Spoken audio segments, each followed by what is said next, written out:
محترم ناظرین، آج کی ویڈیو میں ہم حضرت آسیہ پر فرعون کے مظالم کا تذکرہ کریں گے اور آپ کو حضرت آسیہ کی زندگی کے حالات و واقعات تفصیل کے ساتھ بتائیں گے۔ کیا جنت میں آپ کا نکاح حضور اقدس صلی اللہ علیہ وآلہ وسلم کے ساتھ ہوگا؟ اس بارے میں فقہ کا کیا کہنا ہے، اس بارے میں بھی آپ کو آگاہ کریں گے۔ ویڈیو کو آپ نے اسکپ نہیں کرنا اور آخر تک لازمی دیکھنا ہے۔ ناظرین، حضرت آسیہ فرعون کی بیوی تھیں۔ آپ کا پورا نام آسیہ بنت مزاحم تھا، جبکہ فرعون مصر کا بادشاہ اور خدائی کا دعویٰ کرنے والا ایک منکر اور سرکش انسان تھا۔ اس کا اصل نام ولید تھا۔ اس کا نام تاریخ کے ان ملعون اور بدبخت لوگوں میں سر فہرست ہے جنہوں نے اللہ سبحانہ تعالیٰ کی وحدانیت کا انکار کرتے ہوئے اپنے خدا ہونے کا دعویٰ کیا۔ اپنی اطاعت سے انکار کرنے والوں اور اللہ تعالیٰ پر ایمان لانے والوں پر مظالم کے پہاڑ توڑے، ان کا قتل عام کیا اور اللہ تعالیٰ کی ناراضگی اور عذاب کو دعوت دیتے ہوئے رہتی دنیا کے لیے نشان عبرت بن گیا۔ ناظرین، یاد رہے کہ فرعون خدا کا دشمن تھا اور اس کی سرکشی کا عالم یہ تھا کہ خدائی کا دعویٰ کر رکھا تھا، مگر اس کے کفر کا کوئی ضرر حضرت آسیہ کو نہیں پہنچا۔ وہ ایک مخلص مومنہ خاتون اور اللہ کی نیک بندی تھیں۔ ان نیک اور توحید پرست خاتون کے بارے میں زیادہ معلومات تو نہیں ملتی، اور اگر کچھ ہیں بھی تو وہ اسرائیلی روایات ہیں۔ البتہ آپ کو قرآن و حدیث کی روشنی میں حضرت آسیہ کے حالات و واقعات اور آپ کے فضائل و مناقب بتانے کی کوشش کریں گے۔ ناظرین، ایک حدیث میں ہے کہ حضرت ابو موسیٰ اشعری رضی اللہ تعالیٰ عنہ سے روایت ہے کہ رسول اللہ صلی اللہ علیہ وسلم نے فرمایا، مردوں میں سے تو بہت لوگ کامل ہوئے، لیکن عورتوں میں سے فرعون کی بیوی آسیہ اور مریم بنت عمران کے سوا کوئی کامل نہیں ہوئی۔ البتہ عورتوں پر عائشہ رضی اللہ تعالیٰ عنہا کی فضیلت ایسی ہے جیسے تمام خانوں پر سرید کی فضیلت ہے۔ یاد رہے کہ حضرت آسیہ کا ذکر قرآن میں بھی آیا، ان سے خود اندازہ لگا لیں کہ ان کا کتنا بڑا مقام ہے۔ ناظرین، روایت بتاتے ہیں کہ آسیہ بنت مزاحم بہت پارسہ اور ہمدرد خاتون تھیں۔ جب موسیٰ علیہ السلام پیدا ہوئے تو ان کی والدہ صاحبہ نے فرعون کے کارندوں کے ہاتھوں ان کے قتل ہونے سے بچانے کے لیے اللہ کی رضا سے انہیں ایک صندوق میں بند کر کے دریائے نیل میں بہا دیا۔ جب یہ صندوق فرعون کے محل کے قریب پہنچا تو آسیہ نے صندوق کو دیکھ کر اسے دریا سے باہر نکلوا لیا۔ پیارا ننھا بچہ نظر آیا تو بڑی محبت سے اس کی پرورش کی۔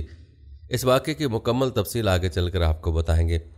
البتہ بات ہو رہی ہے حضرت آسیہ کے فضائل و مناقب کی، تو ناظرین ذرا غور کریں کہ آسیہ فرعونی حکومت کی ملکہ تھی۔ تمام چیزیں اس کے اختیار میں تھیں۔ اس کو اس قدر مال و دولت، اطاعت گزار غلام اور کنیزوں اور سونے چاندی کے سائے میں خوبصورت اور بہترین زندگی میسر تھی، لیکن اس نے دنیا کی ان نعمتوں کے بدلے میں جس میں وہ تھی، دنیا کے عذاب و تکلیف کو اور بادشاہی کے بدلے میں قتل ہونا قبول کر لیا۔ اس نے حق کو قبول کیا اور وہ خداوند مہربان پر ایمان لے آئی اور اپنے گزشتہ اعمال سے توبہ کر لی اور نیک اعمال کے ذریعے اپنی آخرت کو آباد کرنے کی فکر میں لگ گئی۔ حالانکہ اس کو معلوم تھا کہ ایمان لانے کی وجہ سے اس کی تمام خوشیاں اور مقام و منصب چھن سکتا ہے، یہاں تک کہ جان بھی جا سکتی ہے، لیکن اس نے حق کو قبول کر لیا اور وہ خداوند مہربان پر ایمان لے آئی اور اپنے گزشتہ اعمال سے توبہ کر لی، نیک اعمال کے ذریعے اپنی آخرت کو آباد کرنے کی فکر میں لگ گئی۔ ناظرین، علماء تفسیر نے لکھا ہے کہ اور ان کی موسیٰ علیہ السلام کے متعلق فراست سچی تھی جب انہوں نے موسیٰ علیہ السلام کے بارے میں ان کو دریا سے نکالتے ہوئے یہ کہا، یہ میری آنکھوں کی ٹھنڈک ہے۔ حضرت موسیٰ علیہ السلام کو گود لینے کا واقعہ بھی آپ کو تفصیل سے بتائیں گے، لیکن ناظرین پہلے آپ کو حضرت آسیہ علیہ السلام کے ایمان لانے کے بارے میں اور ان کے مظالم کے بارے میں بتاتے ہیں جو فرعون نے حضرت آسیہ علیہ السلام پر ڈھائے۔ ناظرین، آئیے آپ کو بتاتے ہیں کہ فرعون کی بیوی یعنی حضرت آسیہ کے ایمان لانے کا واقعہ کیسے پیش آیا۔ ناظرین، یاد رہے کہ حضرت آسیہ اپنے ایمان لانے سے پہلے بھی ایک نیک اور خدا ترس انسان تھیں اور ایک سچے عقیدے اور حق کی روشنی کی تلاش میں تھی۔ شاید یہ اللہ تعالیٰ کا حکم تھا کہ وہ وقت کے جابر اور سرکش حاکم کی اہلیہ تھیں، اور یہ بھی اللہ تعالیٰ کی حکمت تھی کہ اللہ تعالیٰ نے حضرت موسیٰ علیہ السلام کو ان کے دشمن کے گھر میں حضرت آسیہ کی آغوش میں پال کر دکھانا تھا۔ یہ سب اللہ کی قدرت اور حکمت کے کرشمے ہیں۔ ناظرین، کہا جاتا ہے کہ جب فرعون کو موسیٰ علیہ السلام کے لوگوں کو ہدایت کا راستہ دکھانے کے معاملے کی خبر ہوئی تو اس نے لوگوں کو ایک بڑے میدان میں جمع کیا اور اپنے چند ماہر اور تجربہ کار ترین جادوگروں کو میدان میں اتارا تاکہ وہ اس کی طاقت کے کچھ ایسے مظاہر لوگوں کو دکھا سکیں جن کے سامنے موسیٰ علیہ السلام بے بس ہو جائیں اور لوگ ان کی تعلیمات کا اثر قبول کر لیں اور انہیں نعوذ باللہ جھوٹا اور جنونی تصور کریں۔ جادوگروں نے کچھ رسیاں زمین پر پھینکیں جو جادو کے زور سے سانپ بن گئیں، جو زمین پر پھن پھیلا کر چلنے لگے اور لوگوں میں خوف دہشت پھیلنے لگا۔ حضرت موسیٰ علیہ السلام نے اس کے جواب میں اپنا معجزاتی عصا زمین پر مارا، جس کے زمین پر پڑتے ہی زمین سے ایک اژدہا نکل آیا جو دیکھتے ہی دیکھتے ان سب سانپوں کو نگل گیا۔ جادوگروں نے منظر دیکھا تو فوراً حضرت موسیٰ علیہ السلام کی دعوت و تبلیغ پر ایمان لے آئے۔ فرعون کو جب اس بات کی خبر ہوئی تو وہ توبہ طائب ہو کر ایمان لانے کی بجائے مزید سرکشی اور غیظ و غضب میں مبتلا ہو گیا، اور حضرت موسیٰ علیہ السلام اور ان کے راستے پر چلنے والوں پر زمین مزید تنگ کرنے لگا۔ ادھر فرعون کی بیوی حضرت آسیہ علیہ السلام کو جب اس ایمان افروز واقعے کی خبر ہوئی تو انہوں نے حضرت موسیٰ علیہ السلام کی تعلیمات کی حقانیت کو پا لیا اور فوری طور پر آپ علیہ السلام پر ایمان لے آئیں۔ روایت میں آتا ہے کہ جب حضرت موسیٰ جادوگروں کے مقابلے میں کامیاب ہو گئے اور تمام جادوگر مسلمان ہو گئے، اسی دوران حضرت آسیہ فرعون اور حضرت موسیٰ کی بابت محل کے کارندوں سے دریافت کرتی رہتی تھیں کہ کون غالب رہا، تو ہر وقت یہی سنتی کہ موسیٰ غالب رہے، اور جب ان کو موسیٰ علیہ السلام کے غالب آنے کا علم ہوا تو وہ پکار اٹھیں کہ میں موسیٰ اور ہارون کے رب پر ایمان لائی۔ لیکن ناظرین، انہیں معلوم تھا کہ حق اور ایمان کے راستے پر چلنا اس ملک کے کسی بھی کونے میں آسان نہیں تھا، اور پھر وہ تو خود فرعون کے اپنے گھر میں مقیم تھیں، اس لیے انہوں نے اپنے خاوند سے اپنے ایمان لانے کا ذکر نہیں کیا اور اپنے ایمان کو مخفی رکھا۔ لیکن ناظرین، کب تک یہ بات مخفی رہ سکتی تھی؟ آخر اس بات کو ظاہر تو کرنا تھا۔ حضرت آسیہ علیہ السلام کے ایمان لانے کی بات کیسے ظاہر ہوئی؟ اس حوالے سے روایت میں ایک واقعہ نقل ہوا کہ ایک روز فرعون کی بیٹی کی خادمہ اس کے بالوں میں کنگھی کر رہی تھی کہ یکایک کنگھی اس کے ہاتھ سے زمین پر گر گئی اور اس کے منہ سے نکلا بسم اللہ۔ اس پر فرعون کی بیٹی نے خادمہ سے پوچھا، کیا میرا باپ فرعون خدا نہیں ہے؟ خادمہ نے جواب دیا، نہیں، تیرا باپ خدا نہیں ہے، بلکہ خدا تو اللہ سبحانہ و تعالیٰ ہے جو میرا، تیرا، تیرے باپ کا اور سب کا خدا ہے۔ فرعون کی بیٹی نے پھر پوچھا کہ کیا یہ بات میں اپنے باپ کو بتاؤں؟ خادمہ نے جواب دیا، ہاں بتا دے۔ فرعون کو جب اس بات کا پتہ چلا تو اس نے خادمہ کو بلوا بھیجا۔ جب وہ عورت بادشاہ کے سامنے پیش ہوئی تو بادشاہ فرعون نے پوچھا، بتا، کیا میں خدا نہیں ہوں؟ اس پر خادمہ نے جواب دیا کہ نہیں، خدا تو نہیں بلکہ میرا رب اللہ تعالیٰ ہے۔ فرعون نے بار بار یہ سوال دہرایا مگر خادمہ نے ہر بار یہی جواب دیا۔ فرعون ایک بار پھر آگ بگولا ہو گیا اور اس نے اپنے خادموں کو حکم دیا کہ ایک تانبے کا بڑا برتن لے کر آؤ اور اس میں تیل ڈال کر اسے خوب گرم کرو حتیٰ کہ وہ تیل کھولنا شروع ہو جائے، اور اس عورت کے بیٹوں کو اس کے سامنے ایک ایک کر کے اس تیل میں ڈال دو تاکہ وہ جل کر بھسم ہو جائے۔ حکم کی تعمیل ہوئی، جلد ہی بڑے برتن میں تیل ڈالا گیا۔ تیل آگ کی تپش کے باعث کھول رہا تھا۔ خادمہ کے بیٹے کو ایک ایک کر کے کھولتے ہوئے تیل میں ڈالا جانے لگا۔ اس کے بیٹے اس کھولتے ہوئے تیل میں گرتے ہی جل کر راکھ ہو جاتے تھے۔ فرعون کے خادموں نے اس عورت کے سب بیٹوں کو اپنی ماں کی آنکھوں کے سامنے جلا ڈالا۔ ایک ماں جو اپنے بچوں کو معمولی سی تکلیف پہنچنا بھی برداشت نہیں کرتی، اپنی آنکھوں کے سامنے انہیں جل کر راکھ ہوتا دیکھنا اس کے لیے کتنا تکلیف دہ ہوا ہوگا۔ اب خادموں نے اس عورت سے وہ آخری بچہ چھیننے کی کوشش کی جو شیر خوار تھا اور اس کی گود میں تھا۔ اس پر اس کی ممتا تڑپ اٹھی اور وہ چیختے چلاتے ہوئے فریاد کرنے لگی کہ تم نے میرے سب بیٹوں کو مار ڈالا، اس معصوم شیر خوار بچے کو تو اتنا بے دردی سے مت مارو۔ قریب تھا کہ مظلوم خادمہ اپنے بچے کی جان بچانے کے لیے اپنے عقیدے سے پسپائی اختیار کر لیتی، لیکن اللہ تعالیٰ کے حکم سے اس شیر خوار بچے کو زبان عطا آئی اور اس نے یہ روح پرور الفاظ کہے، اے ماں غم نہ کر اور انہیں آگ میں ڈال لینے دے، بے شک دنیا کا عذاب آخرت کے عذاب سے کہیں زیادہ ہے۔ اور یوں اللہ پر ایمان لانے کی سزا کے طور پر اس خادمہ کے سارے بیٹوں کو فرعون نے صفاقی سے اس کی آنکھوں کے سامنے قتل کروا دیا۔